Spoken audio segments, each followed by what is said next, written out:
Hola Osvaldo, ¿cómo te va? Hola Guille, ¿cómo estás? Y yo creo que uno de los temas de la semana tiene que ver con las expectativas que ha generado Expoagro en distintos ámbitos también y los anuncios del propio presidente Milei. No sé si llamarlo anuncios o promesas, ¿no? Entre otras cosas, o entre paréntesis, ¿no? Sí, Expoagro siempre es el Sí, termómetro de lo que va a venir. Eh, es la expresión quizás, junto con otras muestras a campo abierto, que son las que determinan cuáles son las expectativas de los productores, cuáles son las expectativas de inversiones. Está dicho y está probado que cuando al campo le va bien hay inversiones en el sector de la agroindustria, hay inversiones en lo que tiene que ver con las automotrices, con las cosechadoras, bueno, con la movilización de un sinnúmero de sectores que son el clúster, si uno podría llegar sí, a decir así, de sí. lo que es la actividad agropecuaria. Bien, Carlos Hernández está con nosotros, de la Sociedad Rural, es productor también. Y también lo tenemos por la otra línea a Ignacio Mántaras, que es el secretario de Agricultura y Ganadería de la provincia de Santa Fe, ¿no? A ver, se han eliminado parte de las retenciones, algunas se han desregulado totalmente las regionales, ¿no? Pero, ¿ustedes creen en esta posibilidad de eliminar gradualmente las retenciones?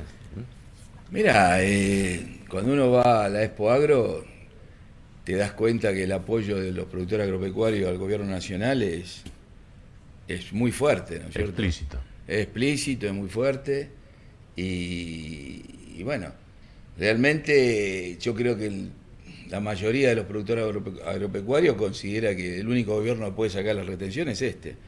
Y porque hay una política de eliminación del déficit fiscal y hay una promesa del gobierno que la gente cree y está muy convencida de esa promesa y bueno, está esperando, ¿no es cierto? Pero mientras tanto, el tema de haber parado la inflación, cambiar las reglas del juego, el tema de que se habilita el crédito, se empieza a habilitar el crédito en forma mucho más clara y contundente para la compra de maquinaria. Bueno, yo creo que es todo un conjunto de cosas que lleva a que el productor agropecuario confíe muchísimo en este gobierno, ¿no? Ignacio, ¿es así? ¿Hay esta buena onda, estas buenas expectativas que hay, sumado a las condiciones de lluvias y de humedad del piso, favorecen normalmente al sector de la agroindustria? ¿Es Santa Fe una de las privilegiadas? No, primero saludo a todos. A ver, siempre hay que decir que Expoagro, como bien decía Osvaldo ahí en la introducción, es un termómetro, es una gran vidriera, pero no es todo el campo, ¿no? Es un sector del campo muy competitivo, muy de vanguardia, lo que se ve reflejado ahí. Están las grandes empresas de semillas, de servicios financieros, etcétera, por lo cual gran parte de lo que llamamos campo concurre a Expoagro, pero no es todo el campo. Este es un país y una provincia con muchas asimetrías y parte de la provincia y del país ha tenido un año complejo principalmente por sequía, ¿no? Por lo cual, para ser honestos, el panorama del campo es más complejo de lo que se ve reflejado en Expoagro, pero sí suscribo ahí parte de lo que decía Carlos. Fue un Expoagro distinto, se ve, y un poco diciendo esto que si refleja el clima, se puede decir que se refleja un clima de optimismo porque parecería que es un gobierno nacional que va dando algunos pasos, algunas señales que implican sacarle el pie del pie encima al campo, ¿no? Y lo hemos visto con algunas desregulaciones, aperturas de mercados, claramente el agro, todo el sector agroindustrial argentino es muy competitivo en los escenarios globales y esto de abrirnos al mundo nos posiciona. Y ha ido quitando algunos derechos de exportación, como fue con la lechería desde el inicio, primero de manera precaria y después de manera definitiva, con algunos cortes de carnes, ahora en la última con las economías regionales. Obviamente falta más precisión sobre algunos cultivos, nosotros particularmente en Santa Fe y como región centro, porque esto fue una decisión también de región centro, estamos pidiendo alguna certeza sobre el trigo o sobre la campaña fina, pero bueno, hay señales que permiten para ser breve, generar este marco de ciertas expectativas favorables al escenario que se viene en los próximos años, ¿no? Una pregunta para los dos, ¿no? ¿Cómo se le explica a la gente que es ajena a la producción agropecuaria que en realidad, si le va bien y con quita de impuestos, va a haber un derrame en la actividad económica? ¿Cómo se le explica al hombre común que, bueno, es ajeno a esta realidad? Y hago esta pregunta porque en su momento, en la discusión de la 125, se los trató a los productores como los ricachones del país, que iban con las 4x4 a cortar las rutas. Es decir, ¿cómo se le explica a la gente que va a ser beneficioso? Mira, uno tiene que... Hay algunos números que se pueden analizar. Las retenciones más o menos son unos 10.000 millones de dólares al año que se le sacan a los productores a cambio de un impuesto, que son los derechos de exportación. Este año van a ser un poco menos, porque algunas retenciones bajaron, entonces van a andar en el orden de los 8.000 millones de dólares. A la provincia de Santa Fe, más o menos, le corresponde unos 2.000, 2.500 millones de dólares, que todos los años salen de la provincia de Santa Fe sin que pase por los productores y no genera ningún valor agregado en la provincia, porque eso fue durante 20 años, ese dinero se fue directamente a Buenos Aires para subsidiar básicamente al AMBA, al Gran Buenos Aires, el transporte, la energía, la electricidad. Todos vimos lo Panorama que no ha cambiado. ¿Eh? Panorama que no ha cambiado. No ha cambiado en un 100, algo ha cambiado, pero no lo que debería ser. O sea, las retenciones... No, bien, digo, el destino de las retenciones siguen siendo para favorecer al área metropolitana de Buenos Aires, a eso me refiero, ¿no? Exactamente, o sea, uno tiene que pensar que las retenciones son una transferencia de recursos del interior a Buenos Aires, pero no de Buenos Aires general. Yo la otra vez tuve una charla con Lacha Lázari, ¿viste? Con él. Y le digo, escúchame, nosotros de Santa Fe estuvimos financiando que ustedes, los empresarios de Buenos Aires, puedan pagar sueldos más baratos porque el empleado de Buenos Aires no tiene que pagar el transporte, no tiene que pagar la luz.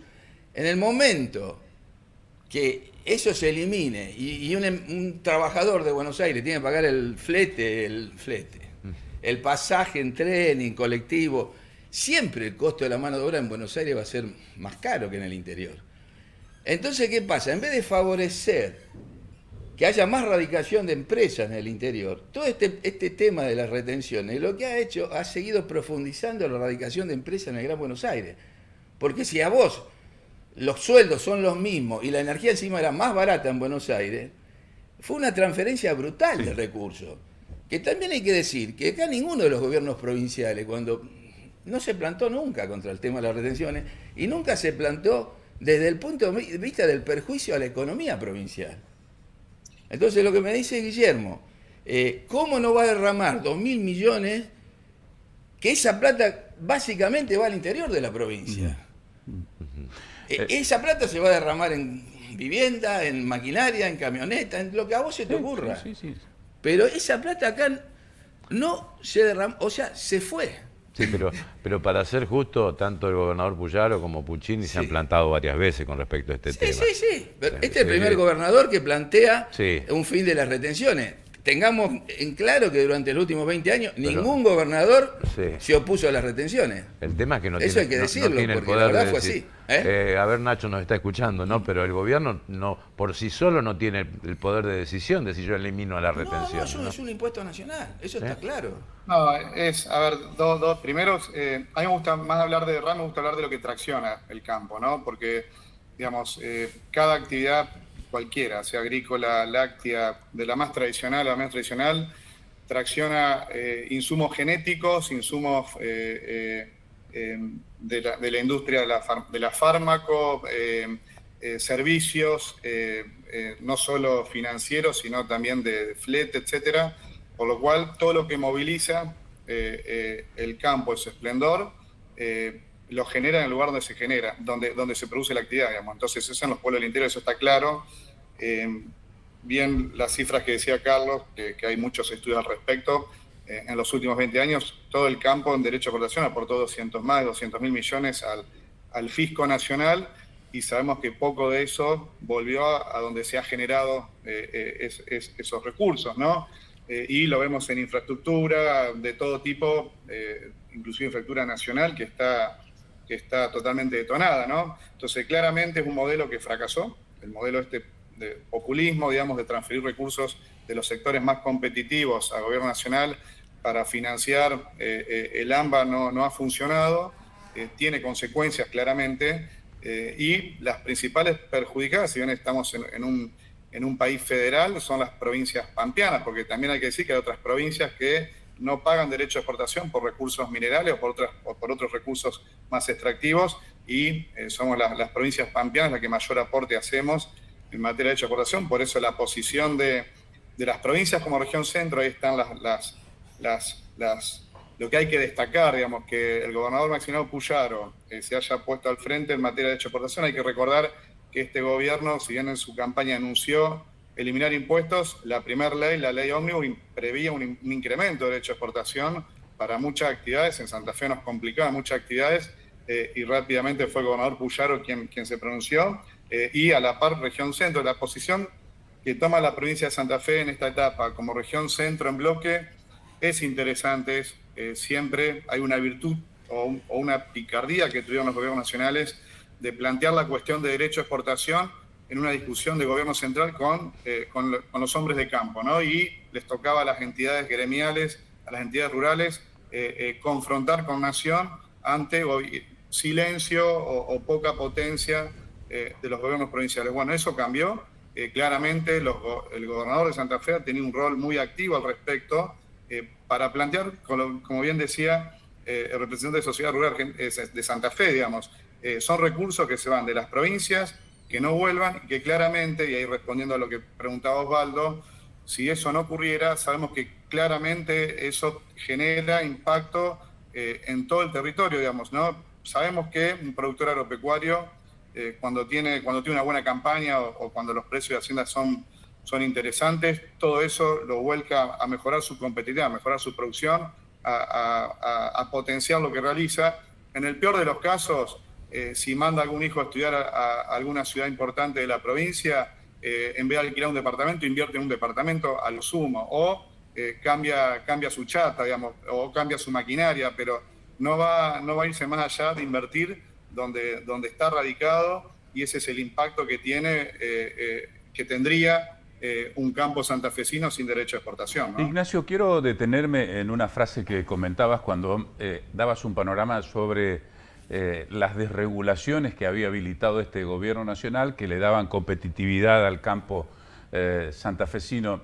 En esas desregulaciones o aperturas aparece también la posibilidad de importar maquinaria agrícola, un sector que tiene en Las Parejas, en la zona centro-sur del país, un polo productivo impresionante, que se ven amenazadas por la importación de maquinaria agrícola, y poniendo en juego puestos de trabajo, y con todo esto lo que tiene que ver con la calidad de vida de esos sectores.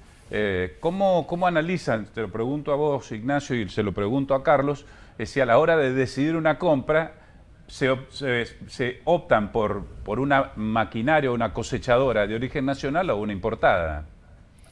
No, claramente la prensa ha tenido una posición al respecto. Digamos, el ministro Gustavo Puccini ha tenido una posición clara, porque el 45% de la maquinaria agrícola se genera en Santa Fe. Digamos, o sea que claramente tiene un impacto. Ahora, el argumento que utilizaba Nación era un poco de que la maquinaria que se utiliza tiene costos y es anticuada, ¿no? Bueno, hay un punto a trabajar, tiene que ver con el costo argentino, y ahí hay mucho para hacer a nivel nacional para trabajar en la incidencia que tiene el costo argentino, y en eso simplificamos o unificamos un montón de factores que hacen que algunas industrias no sean competitivas, y lo que hemos hecho en Santa Fe es ir a Expoagro con varias líneas de financiamiento, algunas muy estratégicas, como es la de riego o fertilizantes, que se agotó con tasas muy bajas, para hacer hincapié en el manejo del agua y en la conservación de suelo, y también hemos ido con líneas muy competitivas para la compra de maquinaria agrícola, para que, si el caso de que eventualmente Nación avanza con esta medida de incorporación de usados, bueno, agarre a los productores con una inversión ya hecha en maquinaria nueva y no usada. ¿Qué vemos de riesgo en la incorporación de usada? Por cuestiones sanitarias, eso se ha dicho, se ha argumentado en algún aspecto. De todos modos, si es un país que se abre al mundo, pueden ocurrir estas decisiones. Yo no creo que tenga un impacto significativo, tal vez puede ser algún nicho o alguna maquinaria que no se genere en Argentina, tal vez pase más por ese lado. No sé si un productor argentino, si esto funcionaría. Por ahí a veces hay cosas que lo veo más como titulares rimbombantes y hay que ver si después en la materialización eso sucede. Sí, creemos que y Nación algunas señales las da y en otro sentido no. Hay algunas marchas y contramarchas, pero sí claramente el punto acá es trabajar el costo argentino, digamos, ¿no? Y hacer más competitivas las industrias argentinas y en particular santafesinas que están exportando al mundo, digamos, ¿no? De hecho, en Expoagro hubo varias rondas de negocios, hubo varias delegaciones y gran parte de nuestras empresas de maquinaria agrícola santafesina están exportando maquinaria, por lo cual, bueno, hay mucho para trabajar en los esquemas de costos y de competitividad, ¿no? Claramente. ¿Carlos? Sí, yo creo que, yo coincido con lo que plantea Nacho, o sea, acá hay que trabajar sobre los costos ocultos, ¿no es cierto?, que tiene la economía argentina, las famosas regulaciones, la política de desregulaciones. A lo mejor tenemos que empezar desde el acero, qué sé yo. ¿Qué protección tiene el acero para después empezar a fabricar la maquinaria agrícola y eso cómo se va incrementando en cada eslabón de la cadena? Más los impuestos locales, ¿no es cierto?, que por ejemplo, nosotros siempre lo planteamos en el caso de la alimentación, por ejemplo, los impuestos locales o los impuestos argentinos, tanto sean nacionales, provinciales como municipales, incrementan, o sea, son el 50% del valor de la comida. Entonces, ¿qué pasa? Vos tenés un caso como la lechería, donde en Europa los tamberos reciben mejor precio que los tamberos argentinos por la leche, y sin embargo la leche vale lo mismo en Francia que en Argentina, o capaz que menos en algunas cosas. Entonces, ahí vos tenés que trabajar sobre otra parte de la cadena, que son los impuestos internos. Entonces ese es todo un camino que no se va a resolver en 2 días. Tienen que participar ahí las provincias, los municipios, porque por ejemplo, en ninguna parte del mundo los alimentos básicos tienen 21% de IVA, vamos a ser claros. El arroz, la harina en Europa tiene, en muchos casos, la leche fluida no tiene directamente IVA, o sea, entonces ahí hay otro problema, que no es que el productor es caro, ahí hay un problema de que la presión fiscal encarece todo y todo el mundo la paga, y al final la termina pagando la gente más humilde, ¿no es cierto? Y la electricidad tiene un 40% de impuestos. Y bueno, ahí tenés, ¿viste? Es un caso, ¿viste? No puede ser la electricidad un factor central del Estado para una recaudación impositiva. Yo la verdad, no es de ahora, viene de hace mucho, pero son cosas que me parece que en algún momento se tienen que empezar a conversar, porque no veo otra vía. Como no veo hoy la vía de la devaluación, hay que salir del cepo, hay que devaluar, porque me parece que la devaluación hoy planteada en los términos que la están planteando muchos economistas y muchos empresarios, de representantes de esa industria subsidiada, de esa industria no competitiva, hipercerrada, que es la famosa sustitución de importaciones, es más de lo mismo, porque hoy devaluar para después aumentar los sueldos, para después... Después se con el espiral inflacionario. Entonces, directamente, todos los que están planteando eso son personas que apuntan al fracaso de este plan antiinflacionario. Vamos a ser claros. Y aparte te sorprende tipos, qué sé yo, que uno los tenía en otro nivel, que es el caso Cavallo, que está insistiendo en la devaluación y uno lo tenía a Cavallo en una postura y hoy está en una situación que la verdad uno le sorprende, ¿no? Carlos, gracias por su tiempo. Bueno, Gracias, disculpen, gracias, fui del tema. Gracias. Pero No, está bien. Gracias, Nacho. Gracias, saludos a ambos y a Carlos. Chao, Nacho. Bueno, establecemos aquí nuestra primera pausa. Enseguida retornamos. Estamos haciendo par de haces.